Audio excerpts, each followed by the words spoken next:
Alright, so sorry I haven't been streaming at all this week on Twitch so far, if you have been following on Twitch, but I think you can, yeah, you can see her. As you can see, we got a puppy. Literally a puppy. She's a year old. Her name is Kiri. We got her from the shelter. She's a husky mix. So, just been doing a lot of the acclimating with that because, as anybody knows, a dog from the shelter usually got some behavioral stuff you just gotta work out. Nothing major, but don't worry, Lila's still here. We're not replacing Lila or anything. Lila's staring at me from the bathroom right now because they're still getting adjusted to each other, so yeah. But we have a dog. So, anyway, let us just jump right into the video. Today we're going to talk about Armored Core 6 Fires of Rubicon. So let's get into the story.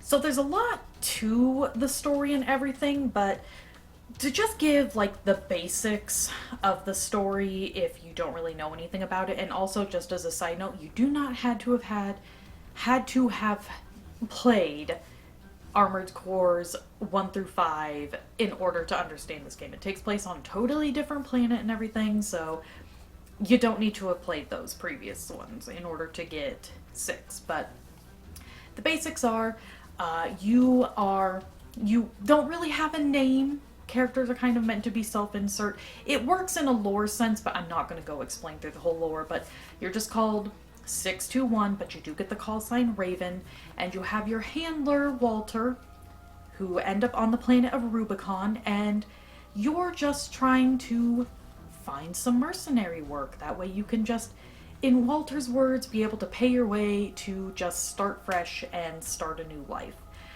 There's a lot of little lore aspects and everything to it, but I'm not going to go into detail in that in this video just because we would be here for a while. So, let us move on to the gameplay.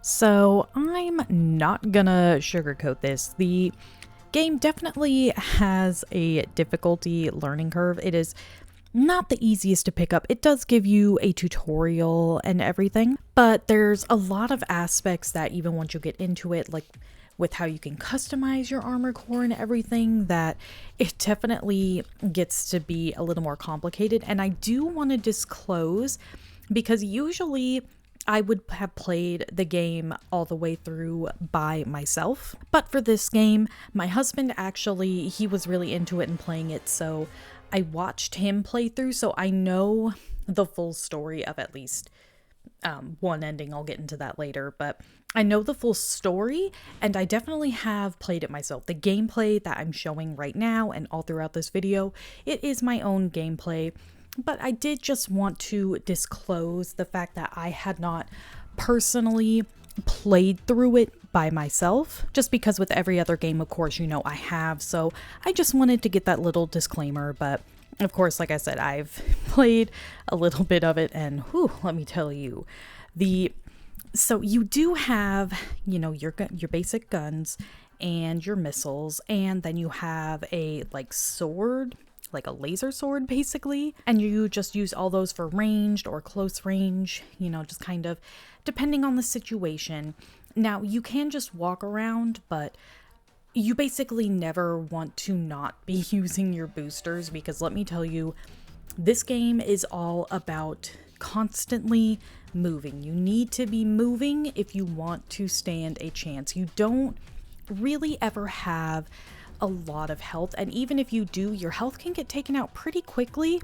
So generally the strategy is to just keep moving, whether it's on the ground or you are able to jump and boost yourself in the air. Of course that does use up some of your, I don't know what the exact term is for it, but some of your basically fuel and everything that then has to recharge. So you do want to keep an eye on that, and you also want to keep an eye on the amount of ammo you have and your health and using your health kits and everything. There are stagger meters. You can get staggered, which, if you get staggered, of course, that's going to do a lot of damage. And then vice versa. If you manage to stagger an enemy, whether it be just a regular enemy or a boss, you'll be able to do a ton of damage. And it can be, depending on who it is, it can be more or less difficult to stagger. But let me tell you, for bosses, any boss, you're going to want to figure out the best way to stagger them and to just do that. It's going to be your saving grace in this game.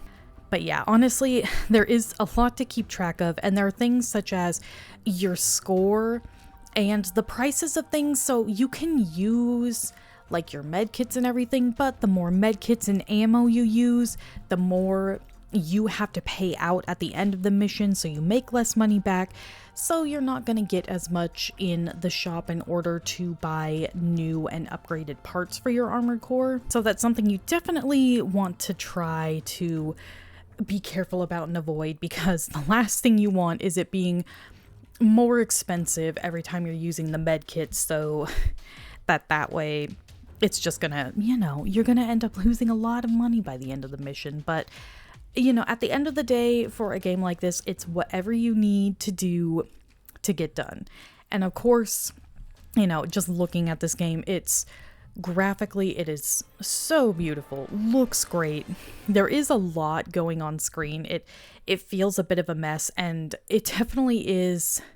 It's a lot to keep track of and be doing, and like just the fighting style is a little nuts. Like, even if you have played a Dark Souls game, this is on, I feel like it's a bit on another level. Not saying that one is harder than the other, but just the mechanics and like getting a feel and a grasp for how everything works, definitely on two separate levels. So that's definitely something to keep in mind with this game.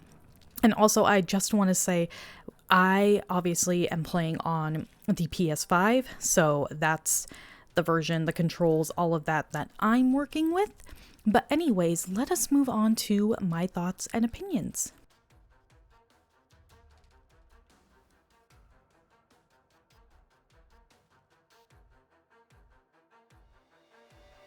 So honestly, this game, kind of like how I was saying in the gameplay section, and this isn't in a bad way. It's like, because this is just FromSoft's whole MO, their whole thing. It's not really beginner, casual gamer friendly. And that's not to knock it or say it's bad in any way of that. I'm just saying, if you're a person who, you don't want to be a sweatlord, you're more of a casual gamer, or yeah, you're just not really into the super tryhards, because there is no difficulty in this game, like difficulty select. You can't like, oh, I want to play it, but I just want to do it easy. It's gonna be difficult across the board for everybody.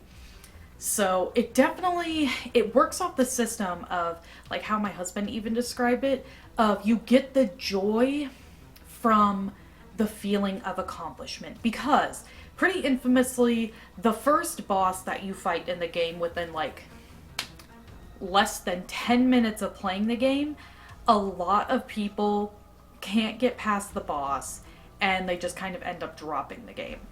And let me tell you, I am one of those people who I almost did. I was sitting here trying to get the footage, and I thought I wasn't even going to be able to beat it. But let me tell you, once I did, oh my gosh, I felt like such a badass. Like, once you manage to do it, you do feel really good. Like, it definitely, you feel that sense of accomplishment, because it is a more difficult game. And I do feel bad for a lot of people who, they struggled, and they're missing this whole, like, great, amazing game. And I mean, overall too, this game, how the story and everything is told, it's definitely gonna be more for, I feel, maybe a niche audience. Although, not even necessarily niche, because if you're really like how Dark Souls tells its story and everything, of like, just context around stuff, and you're needing to look in the game of like just recordings and like you know, in the arena of the different armor cores you can fight and everything. Like, you really need to read into that to fit in blanks and holes and pieces of the lore and the world. And if you like that kind of more subtle world building, then you definitely would enjoy this game. Because it's a game you do not see like any characters. There's cutscenes, but it's all just people in their ACs. You never see a human. So if you like more of that aspect of, like, you know, seeing the kind of normal cutscenes and the characters, this game may not be for you, but I would still honestly give it a try because there is a lot of lore and world building, and it's so interesting and fascinating. This coming from someone who, I don't like Transformers or Gundam or mechs or anything like that. Like, I'm not really much of a sci-fi mech person. But so what even got me interested in the idea of like giving Armored Core a try is honestly Senor Sylveon, my husband. He was playing a song called Remember on Your Memories from Armored Core 5 Verdict Day.